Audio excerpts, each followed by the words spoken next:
Welcome back to another episode of the Downsizing Roadmap podcast with your hosts, Jody Roscoe and Heather Fisher. We're talking about all things downsizing, from our own experiences with clients to guest experts. Let's make downsizing easier, one conversation at a time. Happy New Year! Welcome to Downsizing Roadmap. Yeah, lots of time to talk about some fresh starts here in the new year and moving forward to find out our resolutions and a downsizing plan and how to address the mindset shift that comes along with those fresh starts. I'm Heather Fisher. And I'm Jody Roscoe.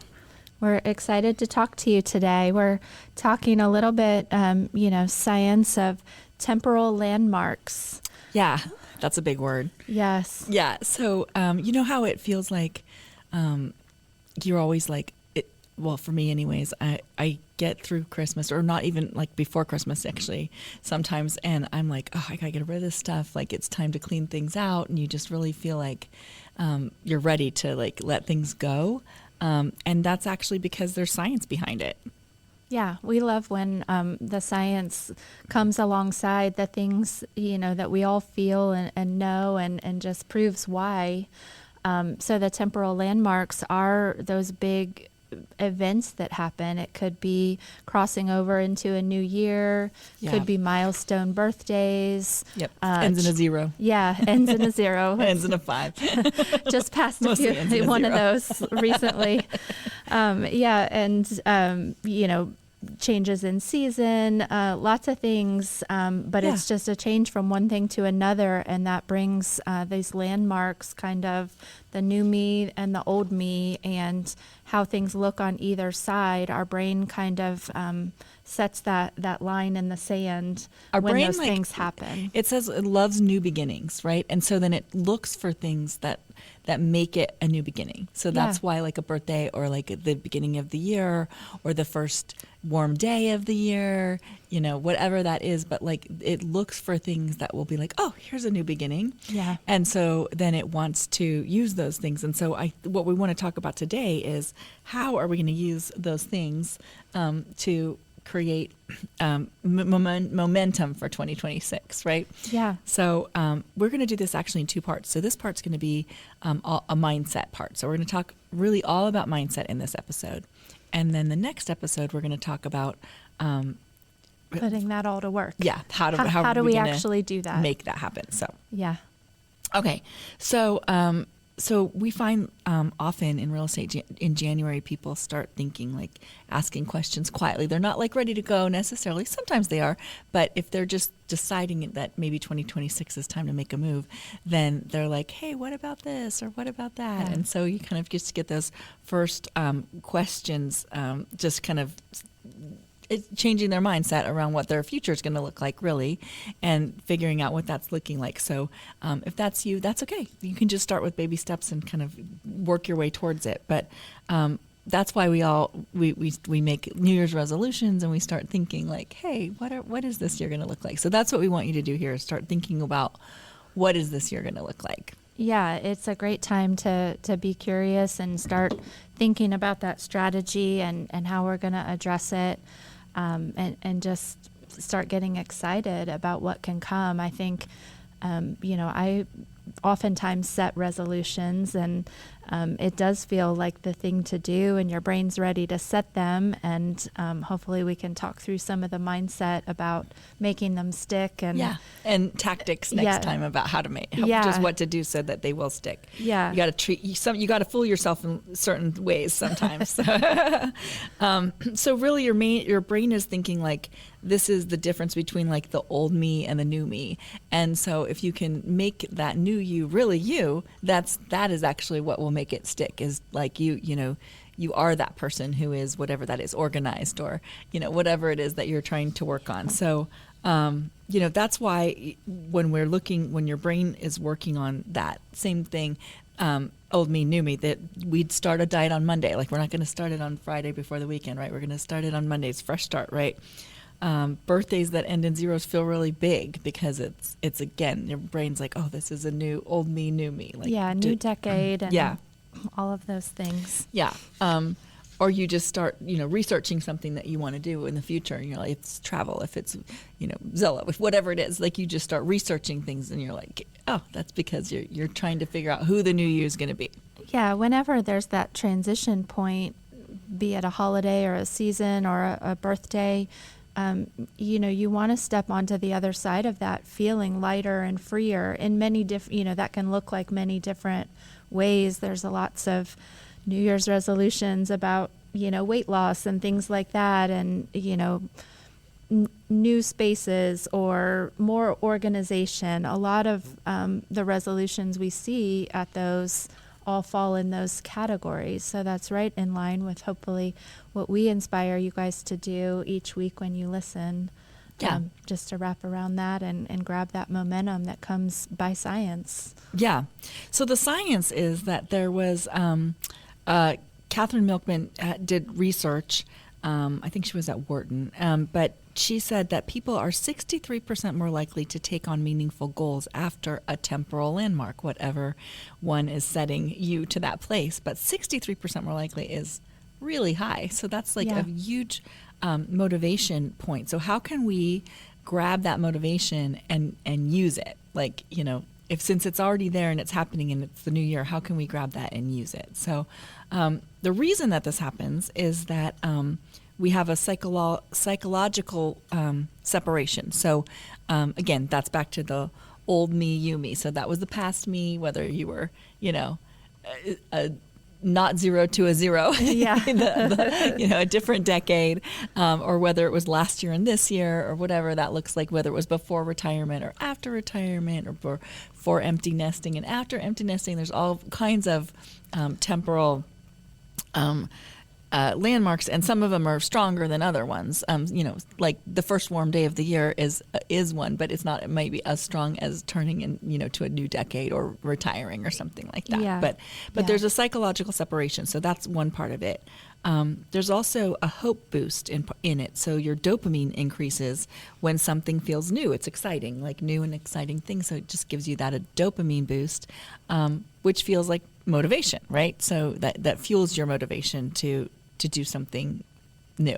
Yeah. Because everybody wants that dopamine hit, right? Absolutely. It's a great place, too, that any guilt you're carrying from what you didn't accomplish the last time you had one of these milestones and maybe set some goals, it's a whole fresh slate. So you can release, anything that didn't happen. We've all had those resolutions that we did not stick with. So that's part of the old me, and it's just a clean slate to let that go and start anew. Right. So it's not going to magically make you a different person on January 1st. And if you were totally unorganized, you're not necessarily going to be totally organized, January 2nd after the 1st. But it may give you a big feeling of motivation to get to that place, to maybe, go through your paperwork and get it organized this year, or, go through that garage or that attic or that basement or wherever you're storing all of the things that you aren't really using. And so it can give us motivation. And so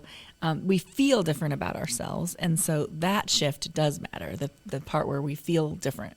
Yeah. Any project that you're looking to tackle or goal to accomplish always starts with getting started in any small form. So grab onto that motivation and get started, and then we'll fill in the rest on how to keep that going. Right. So scientifically, that's why January has just always been a huge reflection month, because it's the end of the year to the new year.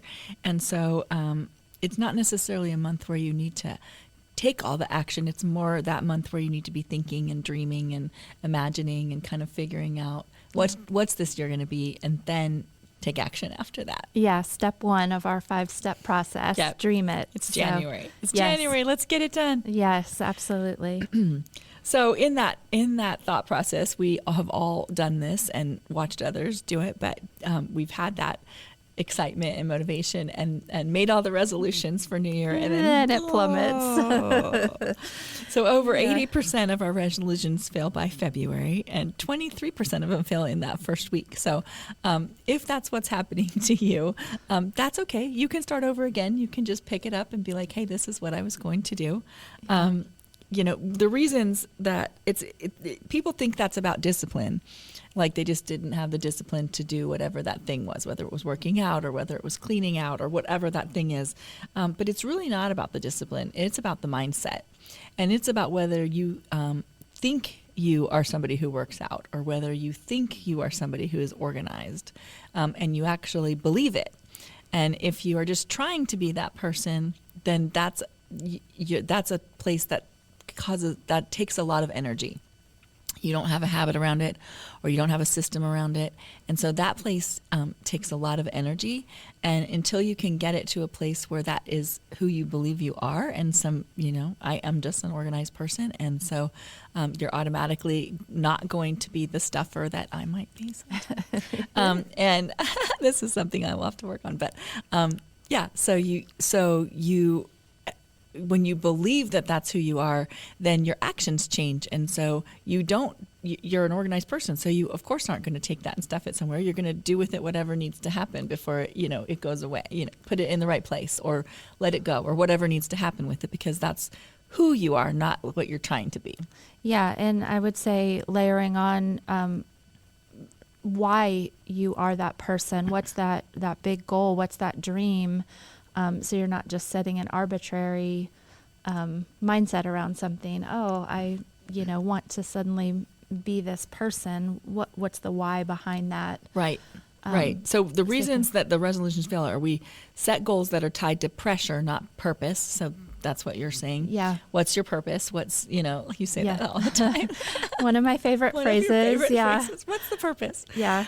But knowing what the purpose is or what that dream looks like or where you're trying to go with it, we've talked about vision boards, we've talked about journaling, we've talked about all of that in a way to make sure that you know what's happening and you can keep looking back at it over and over again to remind yourself until you turn into that person, right? So set goals that are tied to purpose, not pressure, just because you look at it and you go, I should be doing that. Okay, well, that's not going to ever get you anywhere, right? Right. I want to be doing that because that's going to get me to this other place that I want to be, is better. And then we try to change our behavior without changing our identity, right? So if you've read the book Atomic Habits, which talks all about this, it's so great. And he talks a lot about this. And he talks about people who run a marathon and then never run again or whatever, because their goal was to run the marathon. And their goal really needed to become a runner. Be a runner, yeah. Yeah. And so if you become the runner, then the marathon is just something that you do as part of you being a runner, right? And so when you take that thought process and then you apply it to all the different things in your life, if you want to be organized or you want to get through your things or you want to live more simply or whatever that looks like, what is your identity around it now? What are your words that you tell yourself around it now, and what needs to change for that? Yeah, that's such a smart way to approach it. For instance, saying I'm an organized person could change so many habits. You walk in the house and you handle the mail that you brought in right away and it goes to the trash or the shredder or, where it needs to be. And coats get hung up where they need to be in a closet that's not overstuffed. And it's a domino effect versus a task-oriented, I'm going to clean out the closet this weekend.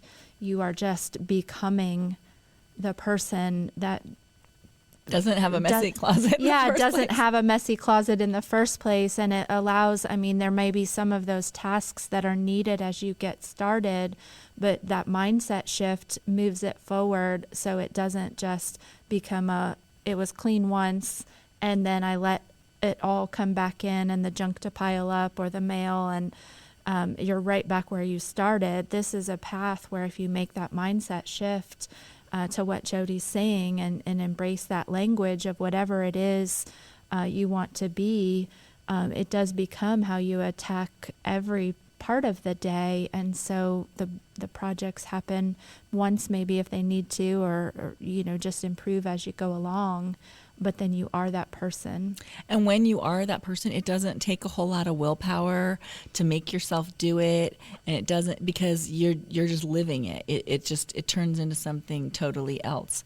So think of something that you are doing now, that you are the person that you want to be, and how easy that is in that scenario. And whatever's really hard, how can you turn that into something that you just believe that you're the person that does the hard thing, if that makes sense. I'm using Words have such power, and I think in lots of instances we know that, but the words we say to ourselves have such power, even more so than outward, I think, sometimes. So we're really just talking about shifts in how you talk to yourself and how you think about yourself and how you think about what you're doing and why, what you're telling yourself around that, so that you're living a life where things are choices and things you choose and things you love, and you're surrounded by, whatever that looks like as a calm, peaceful life for you, whatever those dreams are, certainly possible, and you can become that person living that.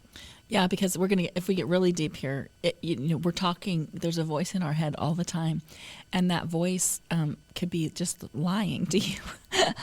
And that voice could be not even your voice. Like, that could be somebody that told you something once in your life, or more than once in your life, if you got told over and over again. Or you tell yourself, I'm not good at names, I can't remember anybody's name. Well, you're not going to remember people's names, because that's who you've identified yourself as, right?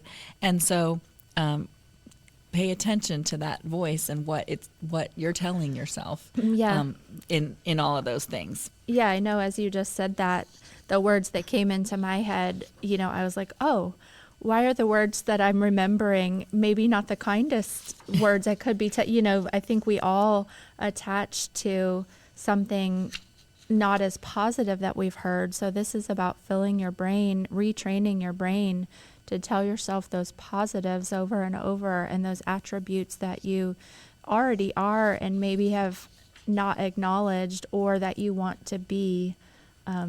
Fake it till you make it kind of mentality. Just keep telling yourself those things. I think sometimes if we listen to those voices in our heads, like they are not kind. Like, they are, you wouldn't be friends with that person sometimes. So that's something to think about. Like, yeah, absolutely. Right. So, absolutely. Okay. So we're going to change into the identity that we're actually looking for.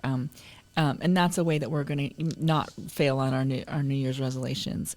And then we're going to create goals that are based on who we're becoming and not who we used to be. So again, all forward thinking, right? So we need to spend some time doing the forward thinking about what it is that we want it to look like. Yeah. So then we can turn into that. So, yeah. So in talking about the temporal landmarks, in general, these can also shape the way we see our homes, which is, what we're often talking about here on our podcast. So these fresh starts can make us reevaluate our environment. Right. Like you were saying at the beginning, Christmas happens, and then it's like, get these decorations down as soon as possible, and let's vacuum and dust and clean, because you just want that fresh start in your space, because you're feeling that dopamine and that energy from the landmark happening, the new year happening, and you want to embrace it. Yeah. Suddenly you might see things that you haven't paid attention to in a long time, rooms that you don't use, or closets that are full, just emotional weight that you've been carrying quietly about what's going on in your living situation. And I think sometimes that stuff builds up slowly, so slowly that you just don't notice it on a daily basis. And we've talked before about how much visual clutter really how it affects your brain. Affects your brain, and visual clutter helps makes you less able to do things and less functional, really. Yeah, and your so focus. And so I think what happens is we see this more when we in that temporal landmark time, we see it more, and we're like, ugh, that's bothering me, and that's bothering me, and all that buildup of it then kind of comes all together, and you're like, ugh, I can't stand it anymore. I have to do, get whatever it is, closets clean, counters clean, whatever it is that's been bugging you, and you've walked by it a bunch of times and pushed it away because you just didn't have time to deal with it, but it is bothering you. Yeah, it's a time to reflect on what those are. and really get started with a plan to make it better before that next landmark comes. Yeah. And we'll ask ourselves stuff like, why am I heating all these floors, or, that I'm not using, or why do I need all these clothes that I'm not wearing? Or, those are the kind of questions that kind of start to pop in your mind during that time. So, so sometimes, we outgrow a space emotionally before we outgrow it physically, right? So we, it's the same. The house is the same, but we change. Yeah. Right. The house is the same, but we're changing it. We're changing, and then it's not serving us anymore. So and sometimes we just don't pay attention to what's happening. But if you really look at it and spend some time thinking about it, you might realize it's not working for me. Yeah. Yeah.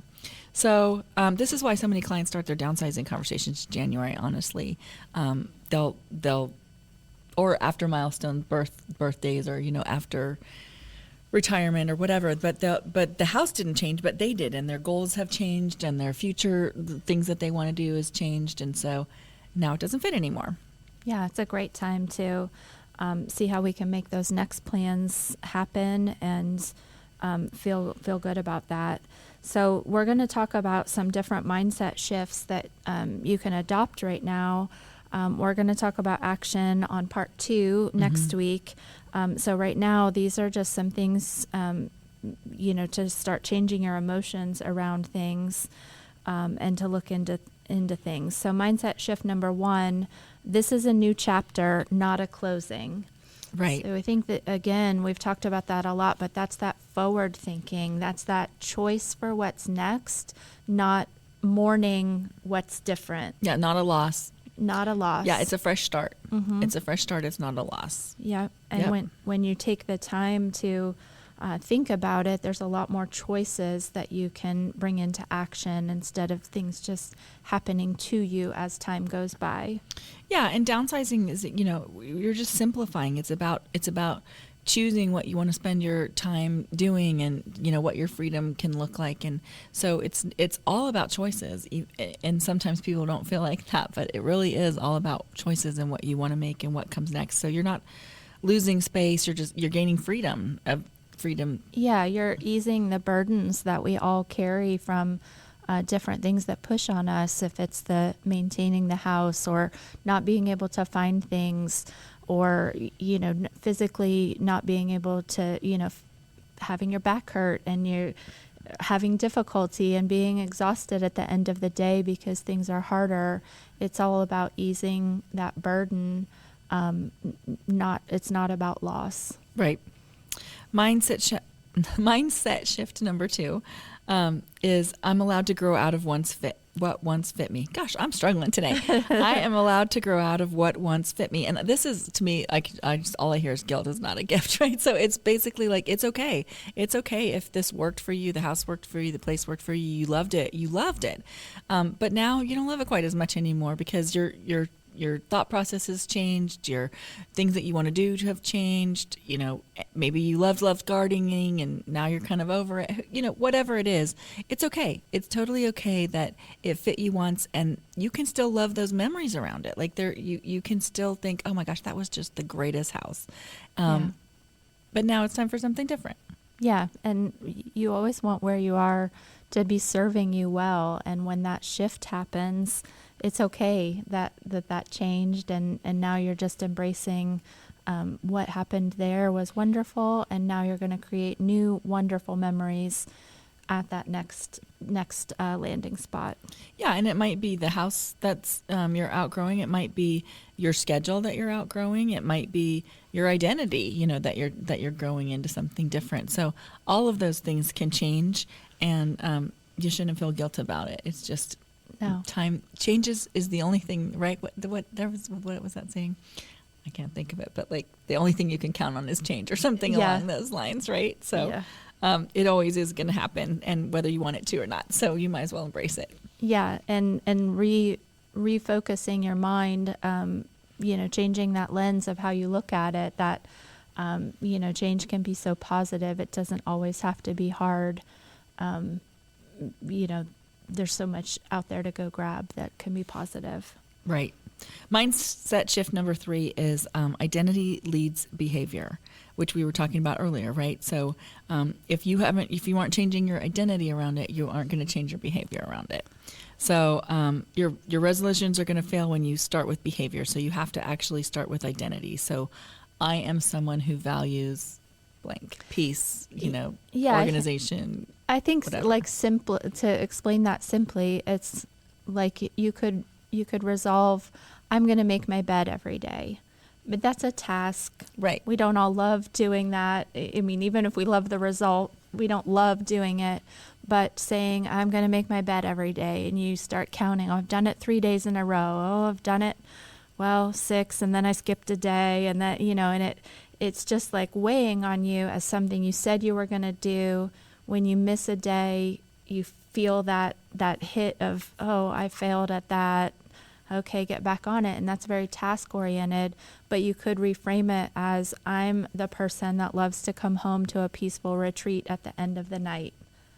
And you're talking about your space providing you that peace and comfort and that welcoming feeling. That's the result of making your bed in the morning.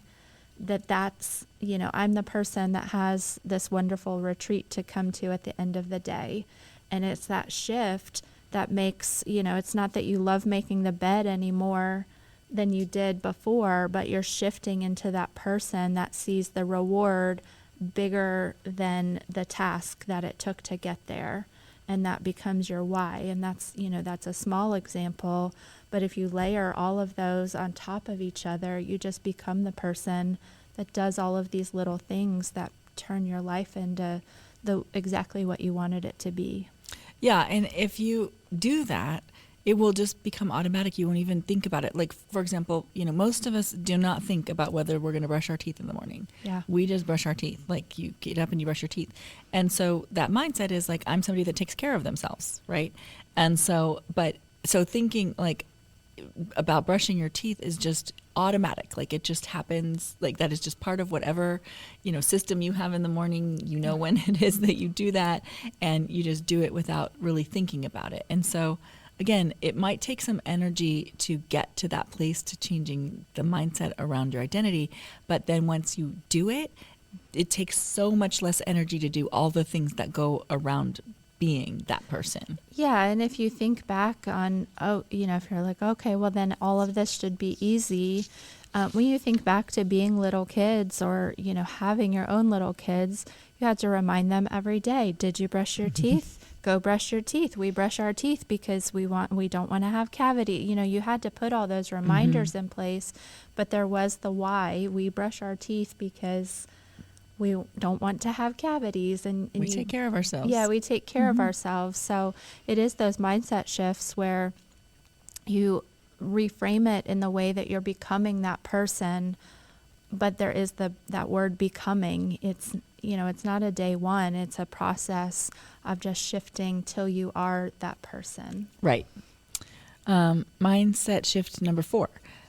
Curiosity is enough for now. So we don't have to make decisions and pack boxes and, do all the things. Curiosity is the first safe step for mindset change. And so that's why it honestly is step number 1 is to be dreamy for us in our downsizing plan is, be curious. Go find out things. If you're like, I wonder, if this is the year to, make a move or to, to travel somewhere or to, whatever it is, go do some research, find out about what that is, what that would take, what the process would look like, go talk to somebody or go, let your fingers, do the walking and, figure out, Google it all and figure out what that could look like.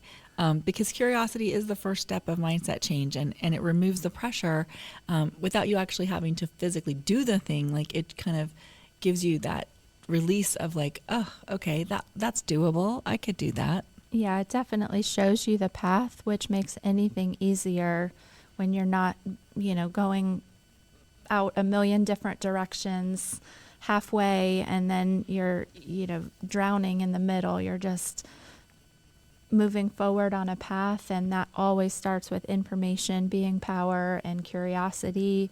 Exploring what different dreams might look like and figuring out if those really are what you want that plan to be. Yeah, because you cannot have that clarity without some data. Yeah. And so if you're like, I'm going to do, pick 3 things that you want to do this year, then go spend some time being curious about them and figuring out what that looks like. Yeah, absolutely. Mindset shift It's number hard. 5. That is a tongue twister. We're struggling today with that, folks. Mindset shift number 5. I don't have to do this alone. So that is just such an important one. Fresh starts are always easier with guidance and conversation and trusted people. That's a little bit of information that someone might have that you don't have. It's support and accountability. If you, just need that partner asking about, did you take steps forward? That makes a goal easier. It's the social aspect. If it's something you can do with friends or family or meeting new people, all of those things, when you're not in it alone and no one knows what you're doing and you haven't shared and you haven't asked for help and you're not feeling isolated, that's the way to do it. And you don't have to do it alone. If it's related to downsizing and that's on your goal list for this year, that's what we're here for, reaching out to us for questions that you have or topics you need more information on, or if you're ready to make that more permanent move, reaching out to us about real estate resources is what we're here for. You absolutely do not need to do it alone. Yep. And I think that just relieves some pressure too. I think that's where your overwhelm comes in, when you're just sitting there and you're by yourself without being curious, without doing some of those other things, and you just get overwhelmed. And then it's like, oh, that's a tomorrow problem and a tomorrow problem and a tomorrow problem, and it just never really, gets never better. Gets there. Yeah. So, what a fresh start really means, just start making little decisions about what your future is going to look like. Maybe big decisions. I mean, maybe you go big with it, but start really taking a look at what that looks like. Yeah. Little pieces add up to big momentum always. So it doesn't have to feel like one day to the next it's going to be a drastic change, but looking into the future as to where you're headed, and where you want to be headed, lets those little choices each day become more apparent and become the person that you're focused on being and what your plan is. Yeah. So if 2026, if you're feeling like, oh my gosh, I want to do something new in 2026, then that's because it scientifically, this is the time to feel like that. And so embrace it and use that energy to figure out what we can do next. And we're going to talk in part 2 about like specific things that you can do, but embrace that energy, start being curious, start writing down what that looks like for you so that you can start moving towards it. Start telling yourself that's the kind of person you actually are, and not just the thing that you want to do, and that'll get your mindset in the right place so that you can start moving forward and taking action and actually making it happen for yourself. Yeah, mindset is always the foundation of anything that you're going to do. So hopefully that was inspiring to you a little bit to start that process, and come back next week. We're going to put, all these things you guys have been thinking about into action and give some tools how to move things forward in this new year. So you're in that, 20-some% that actually keep their resolutions instead of the 60-some% that don't. Week 1. So yeah. We will get you there, and we look forward to talking to you next week. If you need anything, our website is always a great place for resources, downsizingroadmap.com, and we can't wait for part 2. Talk to you soon. Thanks for joining us on the Downsizing Roadmap podcast. If you found this episode helpful, be sure to subscribe, leave us a review, and share it with someone who might need a little downsizing inspiration. Have questions or ideas for future episodes? Reach out to us on our website, www.downsizingroadmap.com. Until next time, let's keep simplifying and moving forward.